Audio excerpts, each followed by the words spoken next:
Assembly deputy speaker గా రఘురామకృష్ణరాజును ఎంపిక చేశారు. రఘురామ పేరును చంద్రబాబు ఖరారు చేశారు. ఏపీ శాసనసభ మండలిలో చీఫ్ విప్ల నియామకం జరిగింది. శాసనసభలో విప్లుగా 15 మందిని నియమించారు.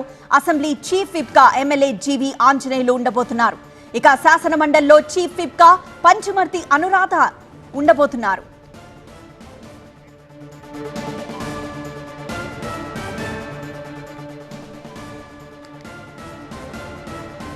ఏపీ అసెంబ్లీ డిప్యూటీ స్పీకర్ గా రఘురామ, మరోవైపు శాసనసభలో విప్పులుగా 15 మందిని నియమించారు.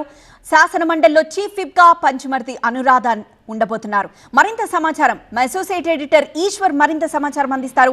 ఈశ్వర్, మండలిలో విప్ గా చిరంజీవిరావు, కంచర్ల శ్రీకాంత్, ఇంకా ఇటు జనసేన తరపు నుండి కానీ బీజేపీ తరపు నుండి కానీ అంటే టోటల్ గా కూటమి నేతల నుండి ఎలాంటి సపోర్ట్ లభిస్తోంది? చాలా కీలకమైన ప్రక్రియ, నియామక ప్రక్రియ ఈరోజు జరిగిందని మనం భావించాలి. ఎందుకంటే అసెంబ్లీకి సంబంధించి అసెంబ్లీలో స్పీకర్ ఎంత ముఖ్యమైన పదవో, ఆ తర్వాత ఇట్లాంటివి ఏవైతే చీఫ్ విప్లు అలాగే డిప్యూటీ స్పీకర్ కావచ్చు, లేకపోతే విప్ల పాత్ర చాలా కీలకంగా ఉంటుంది. సో వాళ్ళ దానికి సంబంధించి పెద్ద ఎత్తున ఎవరిని ఎంపిక చేస్తారా అన్న ఆసక్తి, ఆతృత అందరిలో నెలకొని ఉన్న పరిస్థితి నెలకొంది. ఈ నేపథ్యంలో డిప్యూటీ స్పీకర్ గా రఘురామరాజుని ఎంపిక చేయడం చాలా వ్యూహాత్మకంగా భావించాల్సిన అంశం.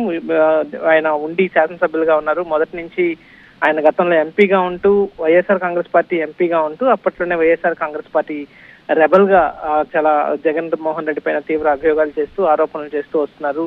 సో ఈ నేపథ్యంలో ఆయన మొదట్లోనే కూటమి ప్రభుత్వం అధికారంలోకి రాగానే స్పీకర్ ఆయనకే ఇస్తారు అన్నట్టుగా పెద్ద ఎత్తున ప్రచారం జరిగింది. ఆ తర్వాత మంత్రిమండలిలో ఆయన పేరుని ఉంటుంది అన్నట్టుగా అందరూ భావించారు. అయితే ఆ డిప్యూటీ స్పీకర్ గా ఆయన్ని తాజాగా ఆయన పేరుని ప్రతిపాదించింది కూటమి. దానికి ఎలక్షన్ ఉంటుంది. ఈ ఎలక్షన్ లో ఏకగ్రీవంగా ఎంపిక కాబోతున్నారు ఆయన. ఎందుకంటే పూర్తి స్థాయి మద్దతు కూటమికి ఉంది కాబట్టి ఇక ఎలాంటి అవాంతరాలు లేకుండా ఆయన ఎన్నిక లాంఛన ప్రాయమే అవుతుంది.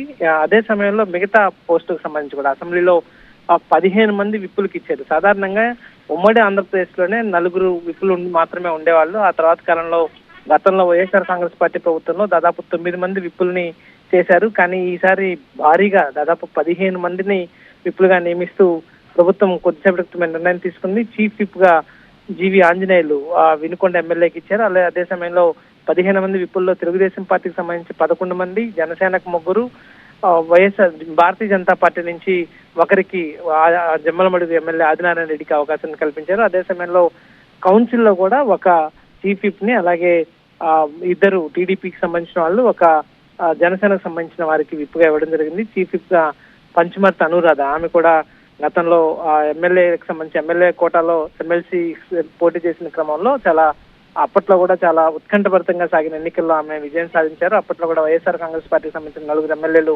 ఆమెకు ఓటు వేసి గెలిపించారు. సో ఆమె పార్టీకి కష్టకాలంలో వెన్నంటి ఉన్నారు.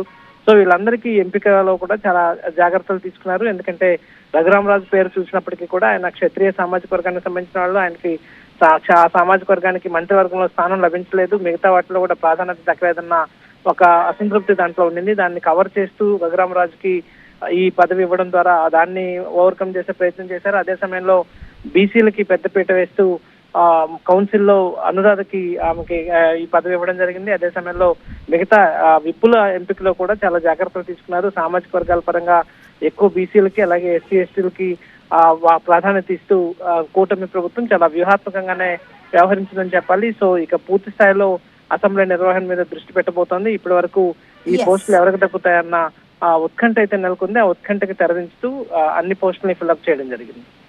ఎస్ ఈశ్వర్.